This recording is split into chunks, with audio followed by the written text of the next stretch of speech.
Diajak masuk habis itu ditaruh pistol di meja, Ya ibu, ada yang heeh. sampai ya anjingnya dilepas lah, dikejar-kejar anjing, oh macem-macem ya pokoknya pengalamannya macem-macem deh. Begitu survei Oke. ketemu pemilik, pemiliknya pasti marah-marah segala macam, makanya mentalnya harus kuat. Kalau mental tempe mah jangan harap, sebentar udah keluar itu.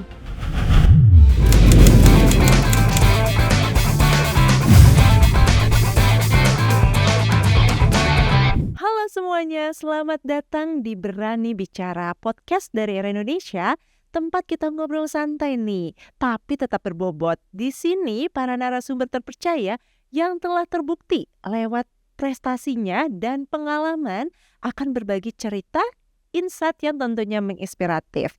Khusus episode kali ini, kita kedatangan sosok wanita yang sangat dikenal di dunia lelang properti.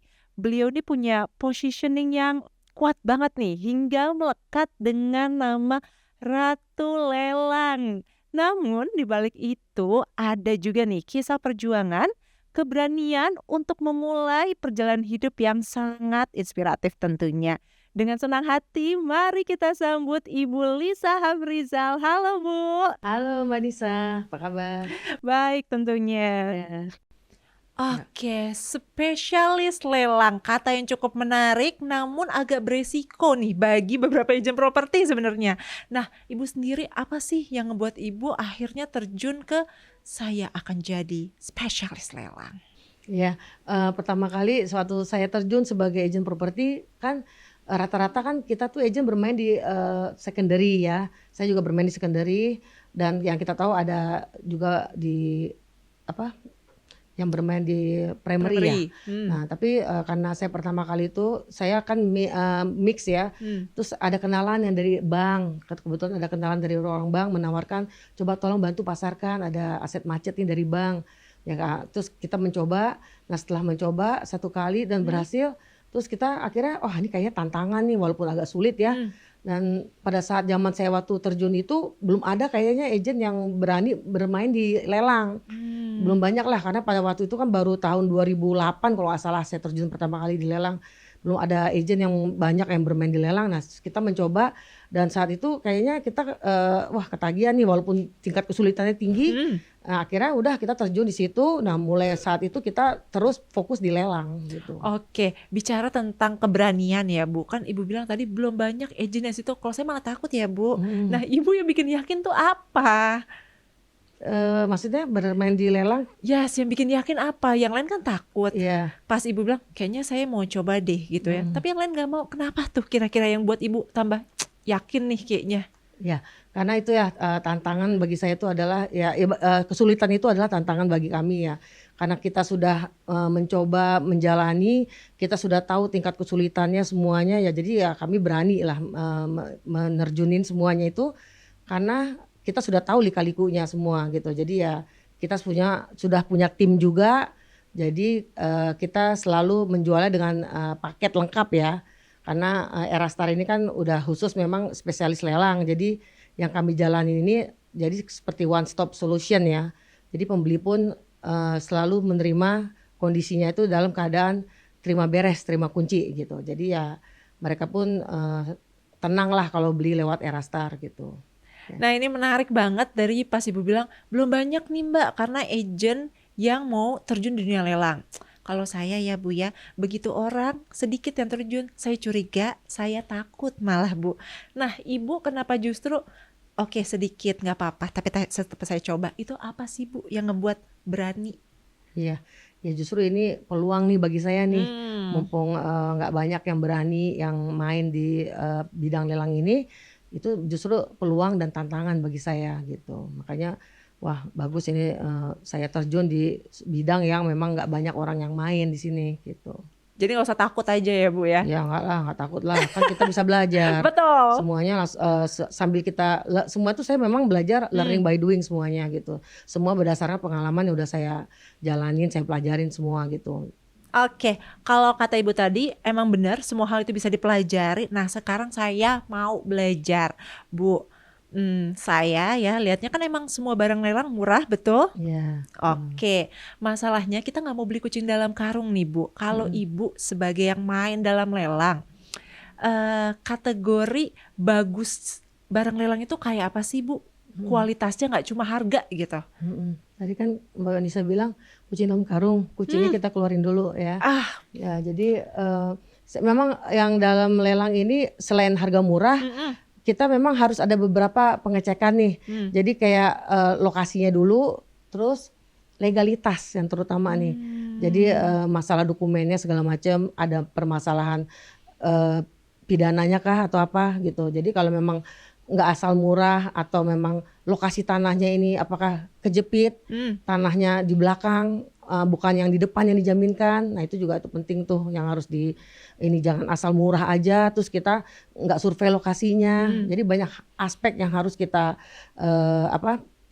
selidikin dulu sebelum kita memutuskan gitu. Jadi nggak asal harga murah gitu. Jadi masih banyak lagi yang harus kita cek dulu gitu. Makanya kalau beli aset lelang mending ke tempat-tempat yang terpercaya ya Bu, atau enggak ke ahlinya. Betul. Karena kadang kita tergiur sama harga murah, betul Bu? Betul. Oke, kalau nyinggung tentang spesialis lelang, agentnya. Tapi saya kan sebagai orang awam nih, saya mau nanya Bu, kalau misalkan aku nih ya Bu, ya udah aku mau beli sendiri aja barang lelang, itu bisa? Bisa aja sih. Bisa. Iya, cuma biasa kalau orang ikut sendiri mungkin ribet kali ya urusannya. Oke. Karena Ibu udah bilang ribet Mbak bla bla bla.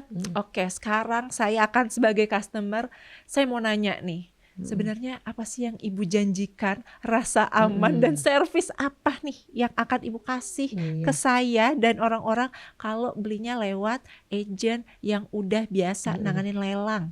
Iya, lebih cepat pengurusannya, lebih risikonya minim. Kalau kita kan ngurusnya semua dari awal sebelum lelang, selama proses lelang sampai pasca lelangnya itu semua kita urus sampai beres, sampai terima kunci. Jadi pembeli itu benar-benar hanya duduk manis lah ya sampai kita serah terima unitnya. Makanya pembeli rasanya aman, tenang gitu. Jadi kita semua paket sampai one stop solution semuanya gitu. Oke, berarti itu udah included konsultasi, terus Dibantu dapat pengurusan lelangnya. surat-suratnya, Oke. sampai dapat asetnya, sampai terima unitnya gitu. Oke, jadi biasanya karena kan kita suka pilih nih Bu, kita pilih itu bisa nggak dapet Bu? Ya bisa aja kalau nggak menang sih bisa aja kan tergantung biddingnya nanti. Kan kita kalau lelang tuh kan bidding yang tinggi-tinggian yang menang. Oke. Berarti dari awalnya aja kemungkinan kalau beli sendiri gagal ya. Bisa Jadi gagal. jangan coba-coba ya. Karena ada teknik-teknik dan taktis tersendiri untuk bisa memenangkan lelang ini. Santai Bu, jangan di-spill dulu ya. Yang selanjutnya tadi juga udah menang, belum tentu nanti langsung bisa terima kunci ya Bu? Oke. Karena kan aset lelang ini rata-rata dihuni, 90% itu masih dihuni oleh pemilik. Jadi disitulah kendala yang memang paling terbesar itu mengenai mengosongkan unitnya ini. Di situ yang kalau orang ikut lelang sendiri, kendala terbesarnya adalah mengosongkan rumahnya.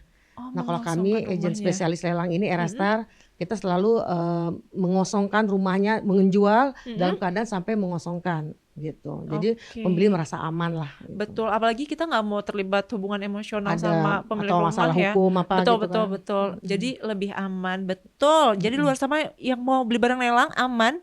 Ada spesialis lelang gitu ya, karena ditilang aja deg-degan, apalagi ini ya Bu ya, beli rumah ya, udah prosesnya ribet gitu. Jadi harus pakai spesialis lelang. Yes, betul. Tapi ya tetap ya sekali lagi ya teman-teman, beli barang lelang itu memang murah ya. Cuman ada waktu yang memang harus di-spend kan ya.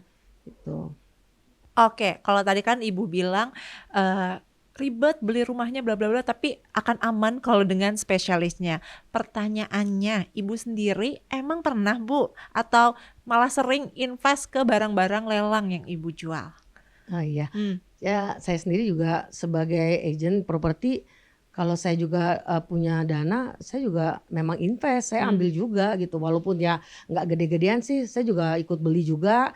Habis itu dandanin, saya jual lagi gitu. Karena untungnya marginnya lumayan sih, bisa 30%, 40% di bawah pasar gitu loh. Jadi ya saya nggak hanya sebagai nonton, saya juga ikut juga gitu. Karena kan ya lumayan. Karena saya nggak mau simpan uang di tabungan, di deposito gitu kan ya nggak seberapa ya. Jadi memang uang saya puterin. Memang saya juga ikut ini juga jual beli juga lah. Jangan-jangan kalau ada barang bagus, aduh dijual apa keep ya? Iya. Cuman ya kayaknya uang nggak ada cukup-cukupnya sih kalau Betul. mau lihat itu yang murah selalu kepengen tapi uang saya ya nggak ada habis-habisnya kalau mau Oke. dibeliin terus. Betul, bicara investasi nih Bu, terkait barang lelang, pernah nggak sih Bu dapet yang ya kurang bagus nih ternyata? Mm-mm. Itu ada nggak sih Bu atau pernah nggak?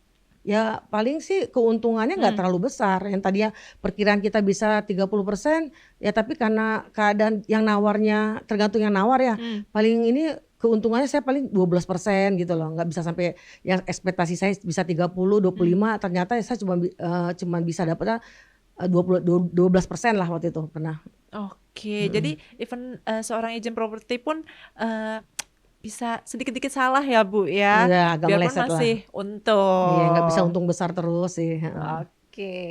Bu, sekarang kan customer macam-macam nih Bu, apalagi informasi makin banyak didapat, klik di ChatGPT lah, Google dan lain-lain. Kadang tuh makin banyak yang kritis kayak, ih Bu proses ABCDDEFG-nya banyak ya Bu, ini udah kelar apa belum? Ujung-ujungnya malah nggak jadi. Itu sering nggak Bu, customer kayak gitu kalau misalkan mau beli lelang? Ya ada sih yang kayak ke sok kepintaran ya, padahal dia belum pernah ikut lelang. Terus kita diikut campurin gitu. Masalahnya lelang ini kan timing juga ya, apalagi udah saat momen kita mau bidding atau apa, dia seharusnya kita diserahkan ya, karena kan kita yang tahu tuh, apalagi kita berpacu dengan waktu, last detik, last minute gitu kan. Karena lelang ini kan dibatasi oleh waktu. Nah kadang-kadang mereka ikut campur bidding segini, nah itu kita kagok gitu. Nah jadi pernah ada kita diikut campurin untuk ngebidnya itunya waktunya tuh habis gitu. Nah kadang-kadang di situ akhirnya kita kalah gitu. Jadi kita kadang-kadang kalau untuk pembeli yang terlalu ikut campur, terlalu yang sok kepintaran, nah disitulah kita akhirnya jadi kagok gitu. Nah ada aja yang kayak gitu kan, macam-macam ya tipikal pembeli kan gitu. Jadi kita lebih senang dapat pembeli yang memang udah percaya, serahkan ke kita, dia duduk manis tenang aja, udah kita fokus jadinya gitu. Oke, tapi kalau misalkan dia udah tenang, fokus, berarti ada ya Bu yang beli lebih dari sekali? Iya biasa sih kalau dia puas itu dia bisa ulang lagi karena dia kan ada investasi, dia beli, dia jual lagi, untung terus dia ngambil lagi atau dia untuk anaknya, untuk saudaranya, banyak sih yang repeat order. Karena kan pasti lelang itu yang dia beli pasti aset yang murah. Oke, apalagi pas tahu prosesnya aman. Iya dah, pasti. Pasti beli terus atau enggak repeat order. Repeat order biasanya sih. Oke, menarik. Oke, itu kan dari segi customer ya Bu ya, kayak ya udahlah saya percaya deh mending sama spesialis lelang aja. Tapi Bu, kalau saya yang pengen jadi agent, sebenarnya kalau saya mau coba masuk ke ranah lelang, itu skill apa sih yang harus saya punya selain keberanian ya? Apakah public speakingnya atau mampu membaca peluang? Nah, itu skill apa dulu deh Bu? Justru nomor satu menurut saya adalah emang keberanian mental. Karena lelang ini emang sangat penuh dengan apa ya, tantangannya tuh apalagi masalah hukum. Itu sangat benar-benar kita belum apa-apa harus ketemu dengan debitur, ketemu dengan pihak-pihak yang menggugat segala macam. Jadi saya pun di lelang ini kita tidak bermain sendiri, kita emang benar-benar ada teamworknya. Karena kami ada tim pengosongannya itu berbeda, tim legalnya, lawyernya segala macam. Kita nggak kerja sendiri agent ini gitu. Jadi semuanya memang bekerja sama gitu. Jadi kami sebagai pemasaran ya memang hanya sekedar memasarkan. Tapi nanti ada lagi tim legalnya yang untuk pengosongan segala macam. Jadi memang tidak sesimpel itu. Jadi makanya kenapa nggak segampang itu seorang agent hanya bermain lelang, hanya sekedar menjual lelangnya tok sampai segitu aja, nggak seperti itu. Jadi memang harus ada tim building yang kuat gitu. Oke, tidak seindah yang Tidak. dibayangkan, Tidak. tapi bisa dibantu dan dipelajari ya Bu? Iya, tapi ya itu harus siap dengan tim yang kuat gitu. Karena penuh dengan gugatan dan tantangannya yang besar lah Ya pokoknya. Allah, aku udah deg-degan nih Bu. Iya.